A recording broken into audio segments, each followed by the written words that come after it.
Écoutez bien, tu ne peux pas aimer le fruit si tu détestes l'arbre. Le matin tôt comme ça, là, on m'a parlé d'un sujet, mais je suis obligée d'en parler avec vous. Vous savez, on aime dire que tu ne peux pas aimer le fruit si tu détestes l'arbre. Écoutez bien, tu ne peux pas aimer le fruit si tu détestes l'arbre. Maintenant, je vais parler d'un sujet qui touche beaucoup de femmes, mais qui le vivent majoritairement en silence. On va parler des femmes qui entrent dans un foyer où elles ne sont pas forcément acceptées par leur belle-mère. Et que là, on va aller à l'extrême, hein, et qu'il y a des pratiques, vas-y, voilà, on sait de quoi on parle. Moi, j'ai une question à vous poser. Est-ce que c'est cette femme que vous détestez ou est-ce que c'est ce qu'elle vous fait ressentir? Je sais que vous n'avez pas apprécié ce débat, mais est-ce que, je répète ma question, c'est cette femme que vous détestez ou est-ce que c'est ce qu'elle vous fait ressentir? Est-ce que vous aimez l'enfant de cette personne et vous n'aimez pas cette personne-là? Comment vous faites? L'être humain n'aime pas reconnaître là où il est blessé, là où il a mal. On préfère toujours pointer du doigt une personne plutôt que ce qu'elle nous fait ressentir. Je sais que cette vidéo ne sera pas forcément bien reçue, hein, parce que voilà, on sait que c'est un sujet très tabou, beaucoup de femmes le vivent en silence. Mais apprenez à remercier ces personnes-là. Apprenez à remercier votre belle famille, votre famille même, les belles-mères, peu importe, qui ne vous ont jamais accepté. Apprenez à les remercier. Pourquoi? Parce que, qu'elles le veuillent ou non, elles ont fait partie de votre éducation.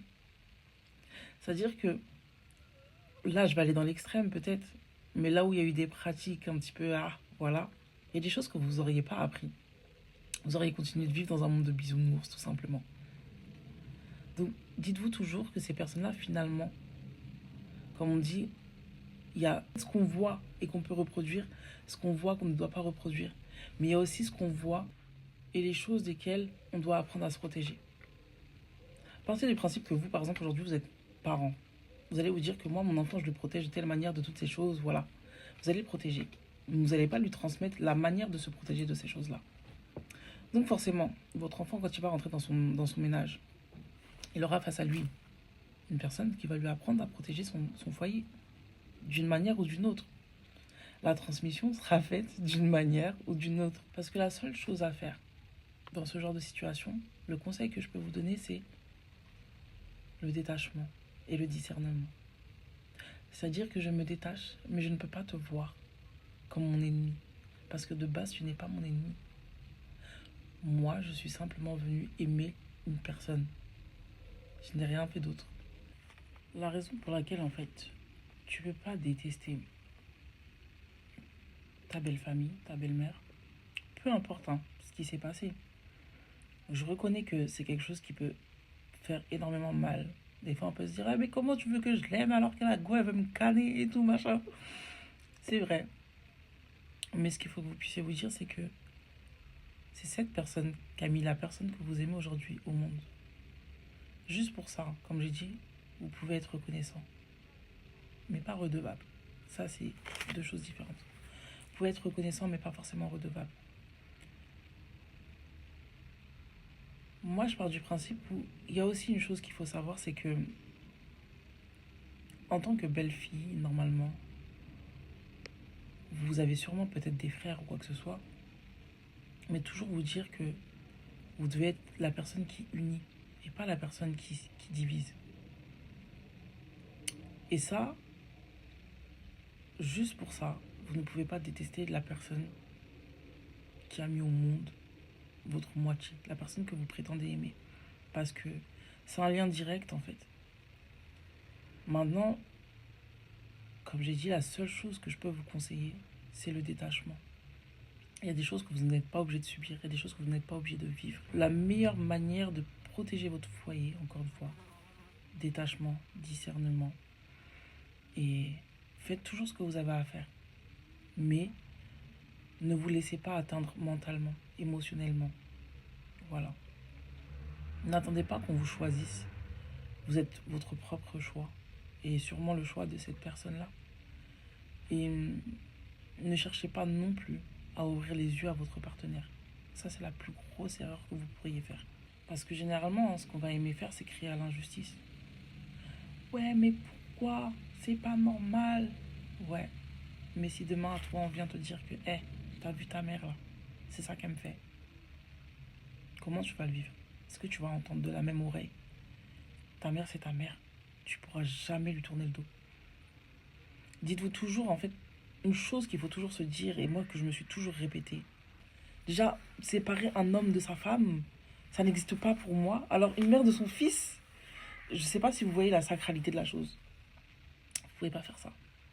Je ne serai pas la personne qui va venir séparer une mère de son fils. Je ne suis pas là pour séparer une mère de son fils. Ça, c'est des combats, ça n'existe pas. La seule chose, c'est quoi? C'est honorez-vous et honorez même l'éducation de vos parents. C'est-à-dire que mes parents m'ont élevé d'une certaine manière. Si j'aime ma propre mère, je ne peux pas détester la mère de quelqu'un. C'est dur à dire, hein. Mais si j'aime ma propre mère, je ne peux pas détester la mère de quelqu'un. Au-delà de ça, ne leur trouvons pas d'excuses. Mais partez du principe que, bon, certaines sont drivées par la colère, voilà. D'autres pensent protéger leur fils quand elles font certaines choses. Donc quand elles pensent protéger leur fils quand elles font certaines choses, demandez-vous qui vous êtes. De quoi est-ce qu'elles cherchent à le protéger? Comme je dis toujours, là où il y a de la peur, c'est là où il y a de l'absence de connaissance, l'absence de savoir.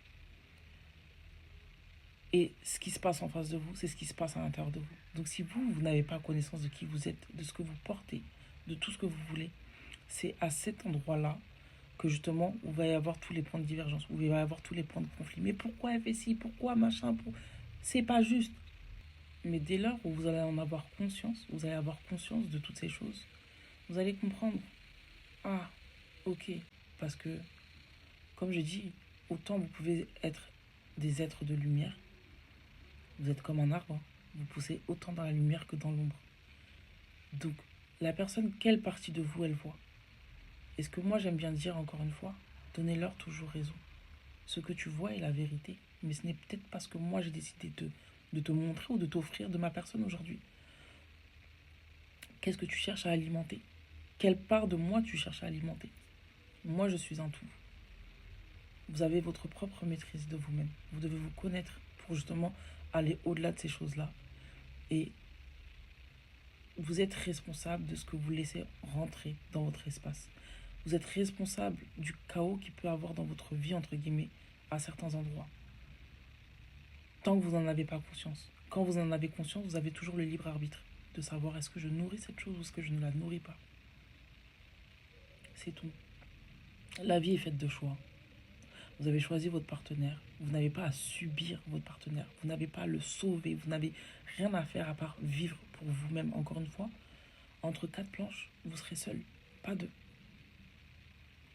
Donc même si c'est dur, des fois vous allez voir la personne que vous aimez souffrir, même si c'est dur, le détachement. Parce que pour pouvoir sauver une personne, il faut se sauver soi-même. Et seul, dans ce genre de situation, seule la sagesse, le discernement et la conscience, et parfois la prière du coup, va pouvoir vous sauver. Voilà. Donc, le détachement, c'est ce qui va permettre en fait de prendre de la hauteur et de ne pas être atteint par tous les agissements.